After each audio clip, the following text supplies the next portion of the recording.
भारत छोड़ो आंदोलन के दौर में आज़ादी की लड़ाई की नींव को मजबूत करने के लिए एक महिला मुंबई के एक मैदान में भारतीय राष्ट्रीय कांग्रेस का झंडा फहराती है।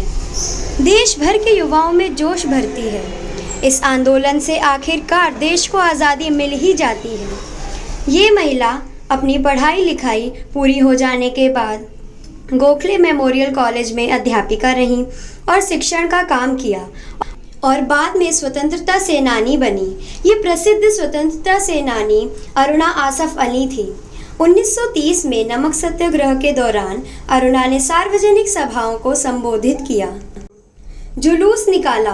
ब्रिटिश सरकार ने उन्हें गिरफ्तार कर 1 साल के लिए कैद कर दिया। गांधी इरविन समझौते के बाद सभी राजनीतिक बंदियों को रिहा किया गया, पर अरुणा को नहीं। उनके लिए जन आंदोलन हुआ और ब्रिटिश सरकार को झुकना ही पड़ा। 2 साल बाद फिर से गिरफ्तार कर उन्हें जेल में रखा गया। जेल में कैदियों के साथ हो रहे बुरे बर्ताव के विरोध में अरुणा ने भूख हड़ताल की। इससे कैदियों को काफ़ी राहत मिली। जब अंग्रेज़ों भारत छोड़ो प्रस्ताव पारित हुआ, उसके अगले दिन आज़ादी की लड़ाई में शामिल सभी बड़े नेताओं को गिरफ्तार कर लिया गया। तब अरुणा ने मुंबई में झंडा फहराकर आंदोलन को संभालने का बेड़ा उठाया। गांधी जी और अन्य नेताओं की गिरफ्तारी के तुरंत बाद मुंबई में विरोध सभा आयोजित करके विदेशी सरकार को खुली चुनौती देने वाली वे प्रमुख महिला थी। फिर गुप्त रूप से उन आंदोलनकारियों का पथ प्रदर्शन किया जो जेल से बाहर थे। वे पूरे देश में घूम घूम कर पर पुलिस की नज़रों से बचकर लोगों को जागरूक करती रहीं।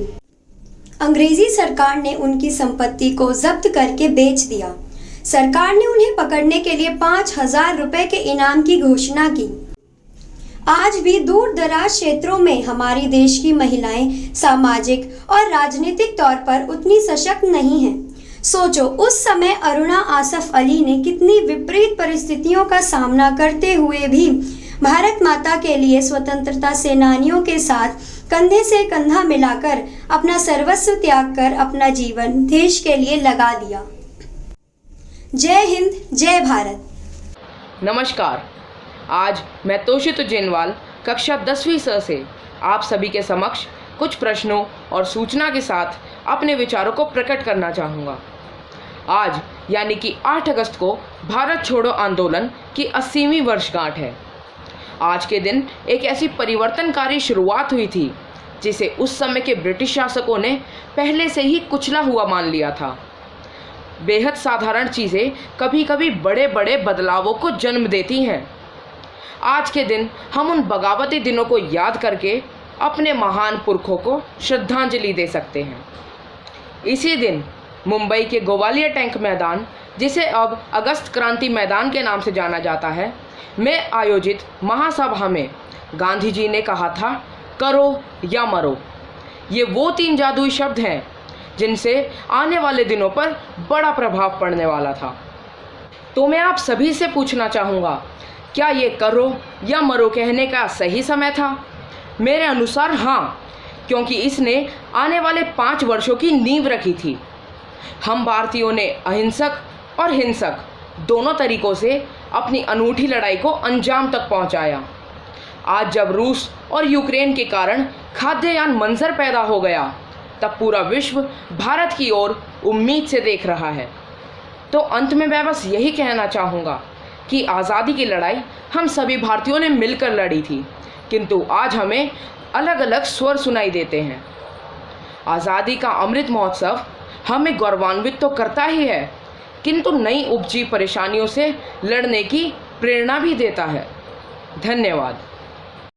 Hello everyone, I am Khushi Gupta of class 11th Humanities. As you all know, our government is celebrating this year as Azadi Ka Amrit Mahotsav. So on this Amrit Mahotsav, I am going to tell you some important role of women in 1942 Quit India movement. Quit India movement is also known as August movement. This movement was launched at Bombay's session of All India Congress Committee by Mahatma Gandhi on 8th August 1942 during World War II, demanding an end of British rule in India. An aspect of this movement which is really unspoken about is the way it encouraged women to come out of their home and raise their voice against the British rule. Men with a majority behind the bars.